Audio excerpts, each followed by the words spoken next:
Close your eyes and take a deep breath. Then exhale slowly. Now, imagine yourself strolling down a sidewalk with a street on your left and houses on the far side of the road. It's a busy, noisy time of day with cars and trucks rushing by in both directions.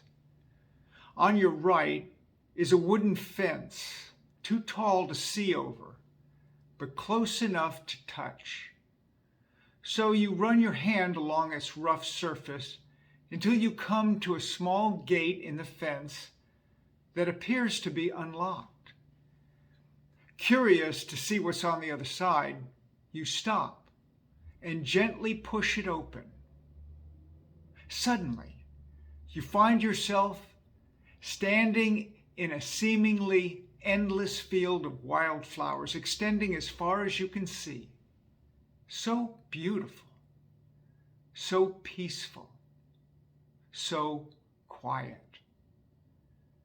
At your feet, you notice a narrow trail winding gradually upward through the field to a great tree on top. You begin to walk the trail, touching the tops of the wildflowers on both sides that are waist high. The heat of the day cools delightfully as you walk under the giant green canopy of the tree.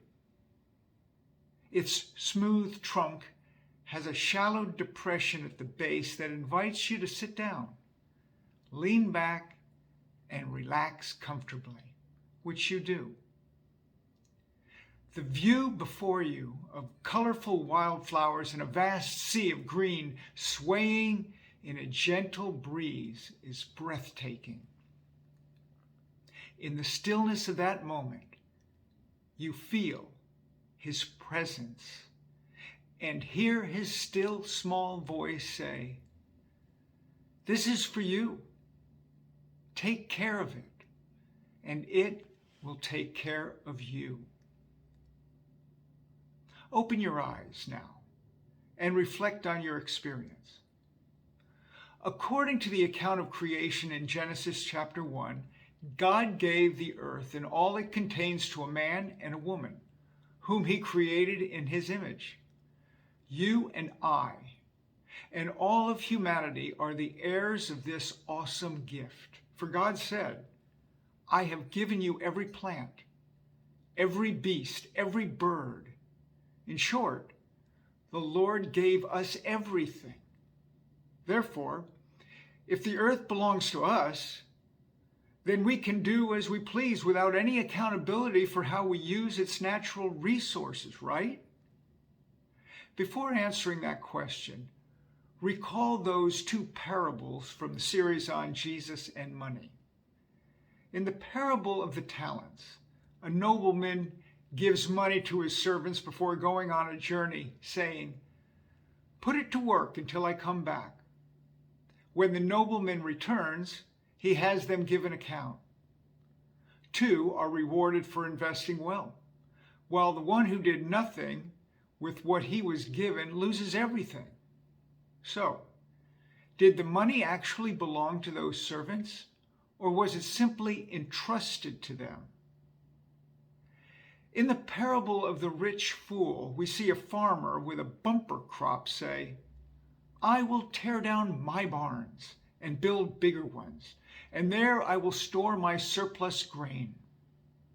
The wealthy man presumes that everything he has belongs to him until God calls him into account by saying, "You fool, this very night your life will be demanded from you.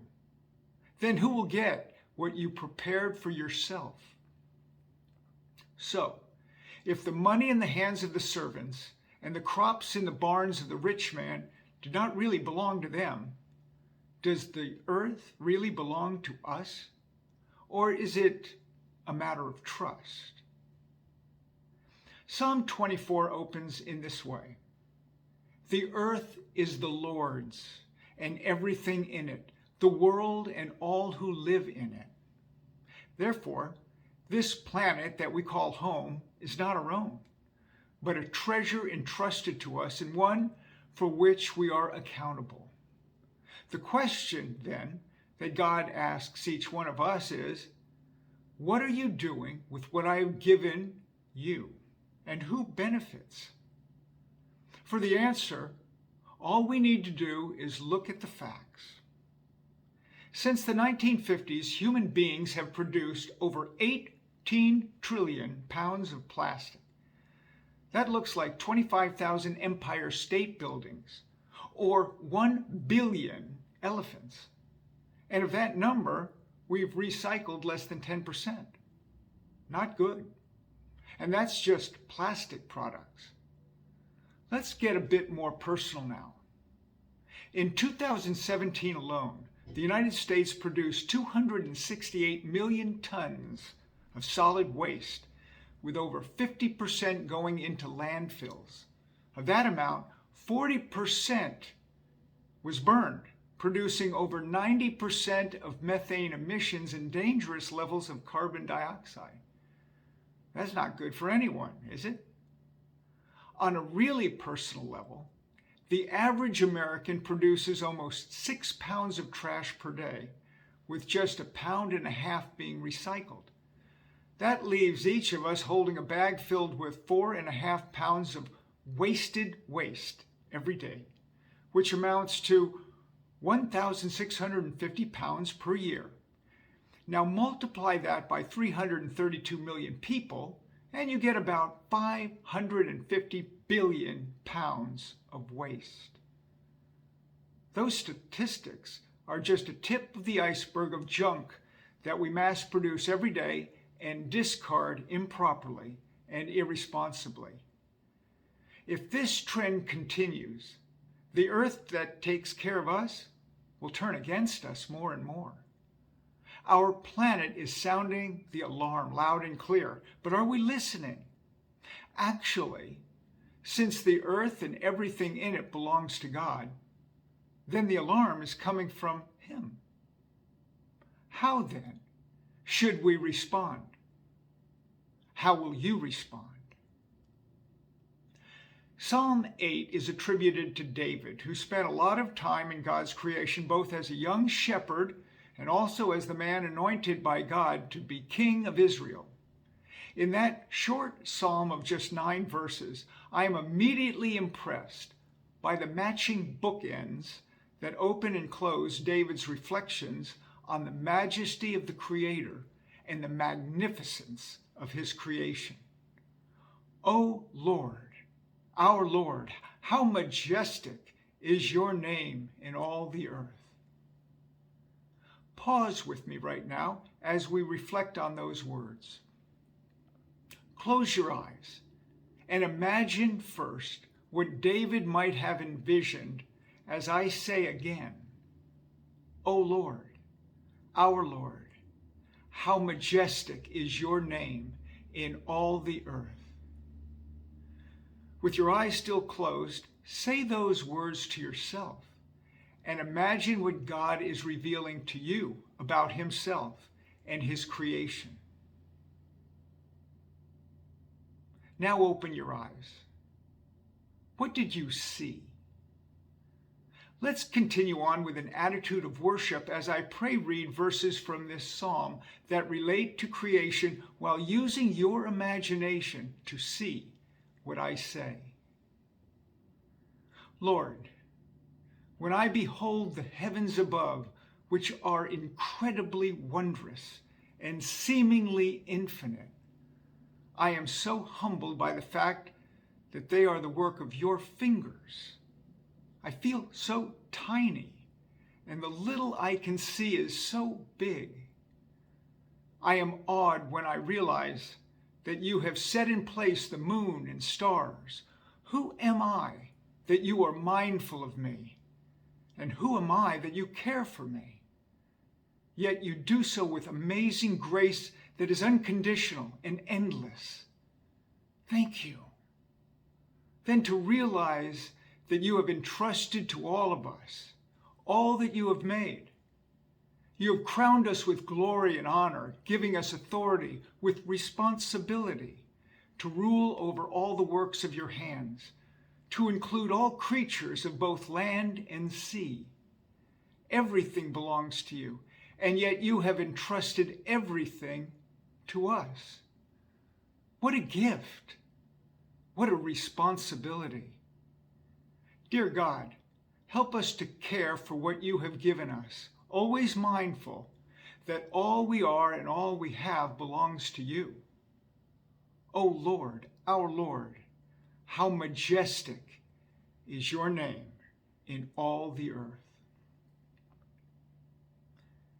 Pray reading, as I have just done, brings the scriptures to life for me. In essence, it is a personal conversation with the Lord while prayerfully reading and reflecting on his word.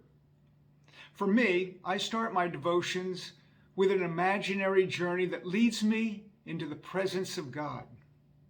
In fact, the one that we took together at the start of this message is my favorite. The journey is just a means to the end, which is to be with God, ready to hear what he has to say in that moment. Although this is a primarily personal experience for me, it can also be a shared experience, as we did together on that imaginary journey into God's creation that ultimately led us into his presence to hear what he had to say from Psalm 8. Let's reflect again on that psalm by focusing first on the Creator, not the creation, just as David did when he addressed God with all due respect at the start and finish with the words, O Lord, our Lord, how majestic is your name in all the earth. He is the one we worship and honor, not the creation. But what does that look like? We honor God when we respect and care for what he has made. This is what our Creator expects of us and what we must expect of ourselves. As we do so, let's remember the closing words after that journey when we sat in God's presence, beholding his beautiful creation and heard his still small voice say, "This is for you. Take care of it, and it will take care of you." Here are 3 questions for your consideration. First, what part of creation do you appreciate and enjoy the most, and why? Second, in what tangible way can you care for that particular part of creation? And third, in what ways does God expect his church to care for his creation?